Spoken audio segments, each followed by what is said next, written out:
और अब बात बिहार के पाटलिपुत्र सीट की। इस बार भी यहाँ लड़ाई बेहद अहम है, तो चुनावी आरजेडी के लिए खाता खोलने की भी है। लालू को यहाँ से कभी कामयाबी नहीं मिल सकी है और इस बार भी जिम्मा है लालू की बड़ी बेटी मीसा भारती पर। पिछले 2 बार से वो कांटे की टक्कर में अपने सियासी चाचा रामकृपाल से मात खाती हैं, तो वहीं बीजेपी की कोशिश यहाँ फिर से कमल खिलाने की है। रिपोर्ट देखिए।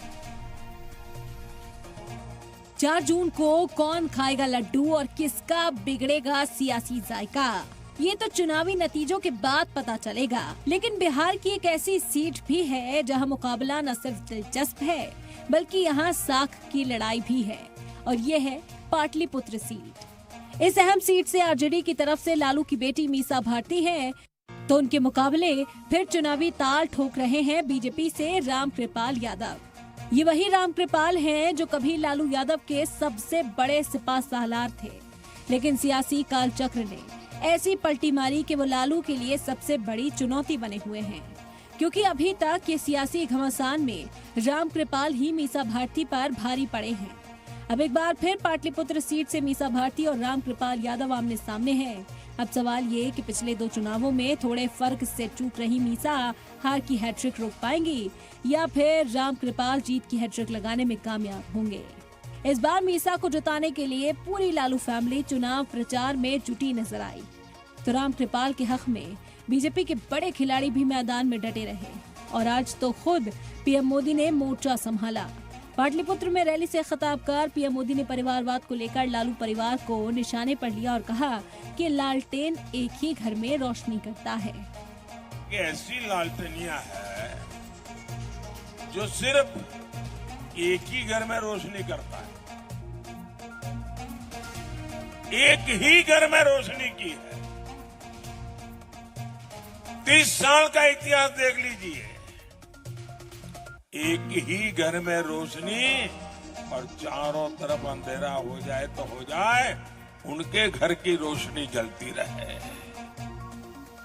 पीएम मोदी ने चुनावी माहौल फिर बीजेपी के हक में बनाने की कोशिश की और पार्टी को भरोसा है कि यहां से तीसरी बार कमल खिलने से कोई रोक नहीं सकता।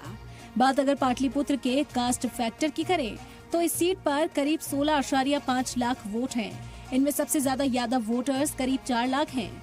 यहाँ भूमिहार वोटर 3 लाख, 1 लाख ब्राह्मण, 1.7 लाख कुर्मी, 1.7 लाख कोयरी, 1.5 लाख मुस्लिम और बाकी दलित वोटर्स हैं। दोनों खेमों से यादव उम्मीदवार होने से मुकाबला दिलचस्प हो चला है।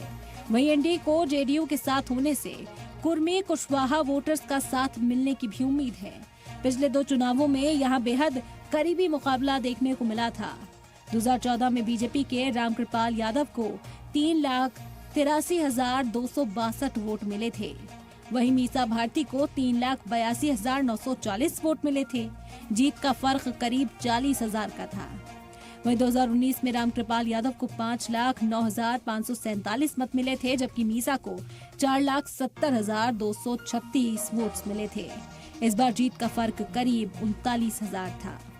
आरजेडी को भरोसा है कि पिछले 2 बार करीबी मुकाबले में उसे हार मिली थी, लेकिन इस बार आरजेडी को ही जीत नसीब होगी। हर एक जगह जहाँ भी संभव हो रहा है, बिहार की जनता, देश की जनता इस बार खुद से, किसी को कहने की आवश्यकता नहीं है, इंडिया गठबंधन को जिताने के लिए खुद से लोग कोशिश करते हैं। अपने स्तर से जिनसे जो संभव हो रहा है वो काम कर रहे हैं। रामकृपाल यादव भी पूरी तरह मुतमईन नजर आ रहे हैं कि मोदी के चेहरे के दम पर पाटलिपुत्र में भगवा लहराएगा। साथ ही मीसा भारती पर वो कई इल्जाम के तीर भी छोड़ रहे हैं। पाटलिपुत्र की जंग इस बार कांटे की है। लालू की बड़ी बेटी के सामने चुनौती हार की हैट्रिक रोकने की है। वहीं रामकृपाल के सामने चुनौती सीट पर लगातार तीसरी बार कमल खिलाने की है। ब्यूरो रिपोर्ट, सलाम टीवी।